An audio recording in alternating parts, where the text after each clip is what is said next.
રાણપુરમાં Paliyad road ઉપર bike ચાલકને બચાવવા જતા એસટી બસનો થયો અકસ્માત।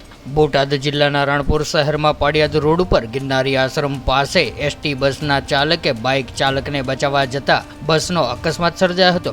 ત્યારે પૂરપાટ ઝડપે આવી રહેલા બાઇક ચાલકને બચાવવા જતા લીંબડી બોટાદ વચ્ચે ચાલતી એસટી બસને અકસ્માત સર્જાયો હતો। ત્યારે બાઇક ચાલકને બચાવવા જતા બસ પુલની દિવાલ સાથે અથડાઈ હતી। જો કે ડ્રાઈવરની સમય સૂચકતાને લઈને મોટી જાનહાનિ થતા અટકી હતી। ત્યારે એસટી બસ પુલની દિવાલ સાથે ધડાકેભેર અથડાતા દિવાલ તોડીને બસનું એક ટાયર પુલની બહાર જતું રહ્યું હતું। ત્યારે બસને આગળના ભાગે નુકસાન સર્જાયું હતું। જો કે સદનસીબે કોઈ પણ જાનહાનિ થવા પામી ન હતી અને બસમાં બેઠેલા મુસાફરોનો આબાદ બચાવ થયો હતો, જેને લઈને એસટી વિભાગે રાહતનો શ્વાસ લીધો હતો।